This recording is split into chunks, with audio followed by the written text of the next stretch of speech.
Good morning, everyone. It's Friday, November 10th, 2023. My name is Sam Shalhoub, and it's time for your daily dispatch. Today's dispatch brought to you by MyPillow. Go to mypillow.com, enter in the discount code SAM, and get up to 80% off of all of your purchases. Give them a try. I know you'll like them. Now, to the news.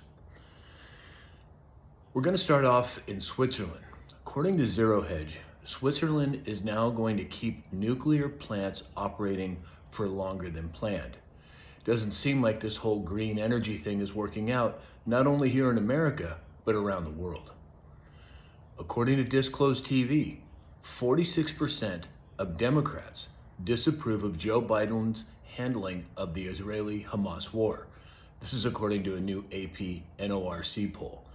Again, not surprising. He's lost his steam. He's done as far as I can tell. Question is, how will he be removed? Well, time will tell. According to Fox Weather, here we have another one of these solar superstorms that could wipe out the internet for weeks or months, scientists say. Are they preparing us for something inevitable? Something that we have thought may be coming for quite some time? Well, we'll have to wait and see how it progresses. According to the Gateway Pundit, the DOJ announced arrests in a high-end brothel network. It was supposedly or allegedly used by elected officials, military officers, doctors, and more. Now, I can't help but think, is this somehow connected to the person who didn't kill himself? Well, only time will tell, but if nothing else, it's more exposure. According to Disclosed TV, House Republicans plan to subpoena Hunter Biden's art dealers, a donor who bought a painting, and a gallery owner and business associates. As I've said, there's so much coming out now, there's no way for them to contain it. So I'm looking for something to distract the public, to hijack the narrative. What that will be, only time will tell. But as always, it's best to keep your head on a swivel. And then there's a post, a cover story on the New York Post. And it's a picture of Hunter Biden, and it says, "Hunter becomes the hunted." Well, we know that's going on, but I find it very interesting that they use that particular phraseology to describe this story. Something to certainly keep an eye on. U.S. Senator Joe Manchin, Democratic senator, will not seek re-election.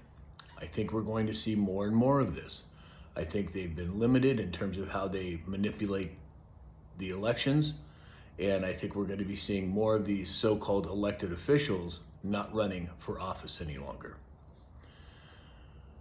On Twitter, Disclosed TV said that there was a ransomware attack yesterday on the Industrial and Commercial Bank of China, and it disrupted the U.S. Treasury market. We've seen a lot of these cyber attacks happening, not just here in America. This is one now from China. They're happening all over the world. Something significant is taking place, and I think we're seeing it play out right before us.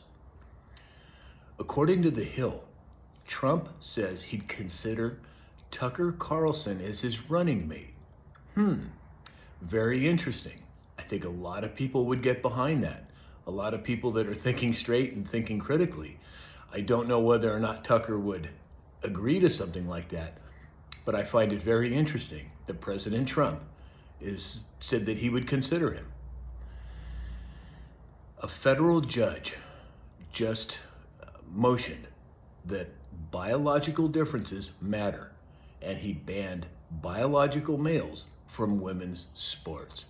Finally, some sanity in an upside down perspective with this transgender movement that they've got going on. But this federal court did rule in the favor of biological women. Good to see. According to Zero Hedge, young voters have turned against the governor here in California. Berkeley poll reveals a record number of Californians disapprove of Newsom. Well, I can tell you firsthand, living here in California, he doesn't do a very good job. I don't think he's should be in the governor's office in any form or fashion. But even younger voters now are starting to see what I consider to be the truth. And then finally today, a federal judge has ruled that the ATF's pistol brace ban is unconstitutional. Yes, more winning. We've had a lot of stories. I know it's been difficult. I know that it's been hard. We win some battles, we lose some battles, but we are winning the war. In fact, you could even say we've already won the war. We just haven't seen it played out yet. So that's all we have for today. Please go to my store, that's mystore.com, enter in the discount code SAM, and get up to 80% off of all of your purchases. Please like, share, follow, and subscribe. And as you know, you can find me on Rumble and at samshalhoub.com, and I would encourage you to register at one of those two places or both. And in the meantime, I hope you have a great weekend, and we'll talk again soon.